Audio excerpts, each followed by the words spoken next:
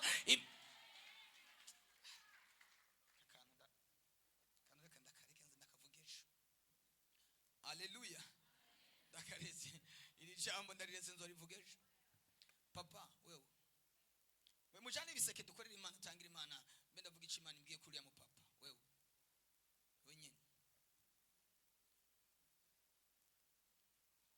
fanyaraga.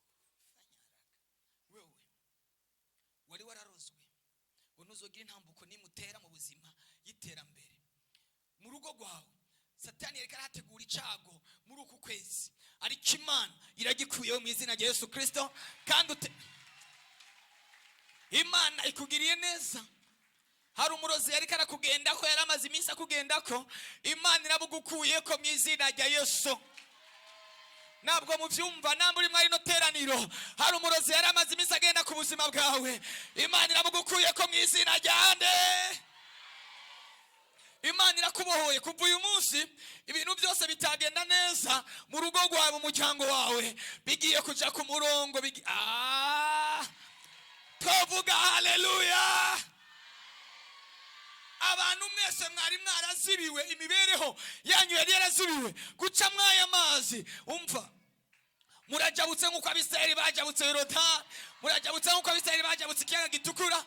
Hari ikintu tuvuga amina. Abo barozi bari barabagiriye nabi, abatababona tena, bari bararoze ibirenge byawe ngo nushike mu mugisha, ariko Imana irakubohoye mu izina rya Yesu. Iyicarire mu bwiza bw'Imana.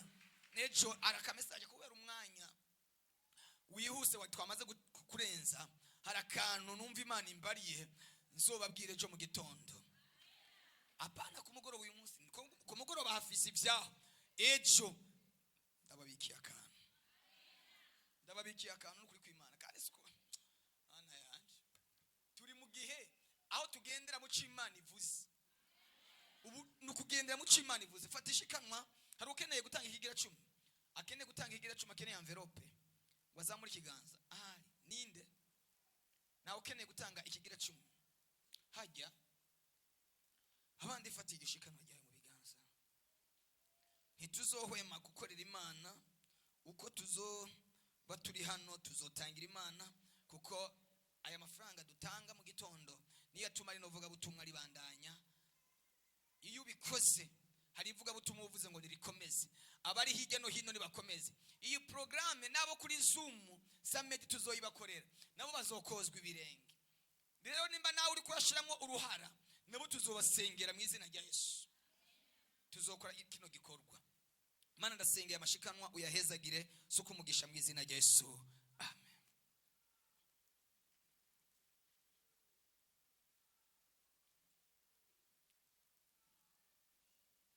Nyaza katamu nari hano yatumiwe ni radio. Hari umuntu yayoba yazindutse yatumiwe ni radio. Aba bantu ni wewe. Imana iguha umugisha mwinshi cyane. Nitwokomera amashi Imana kubwira radio yatumiye umwene data. Ejo mu gitondo uzoburi hano niho nzokwakira abantu batumiye ni radio Samoye. Nzobakira ejo, abajya ba dimanche nabo nzobakira kwa gatanu. Nugukora nk'umutima. Nugukora nk'umutima. Vuba na vuba abantu batabagwe, abantu babohoke. Haleluya. Kuko wewe ni watabagwa, umuryango wawe uzowutabawe. Wewe ni watabagwa, igihugu kizoba gitabawe. Nivyo. Ako mama wawe ko ataje muri no program. Wewe Michel, mama wawe ko ataje muri program. Ari he? Mama wawe yaje. Ari he? Mama Michel ari he? Kutaje mu mazi. Abandi bagiye mu mazi uri he? Wari ngaho? Munzanira amazi, abandi mugende banzanira amazi. Nagumye numva ijwi, nagumye numva ijwi genda ariko ndasengera abandi. Mama Mishiri, mama Mishiri. Kwege bajutevye kwe. Abandi mujana umugisha w'Imana mu izina rya Yesu.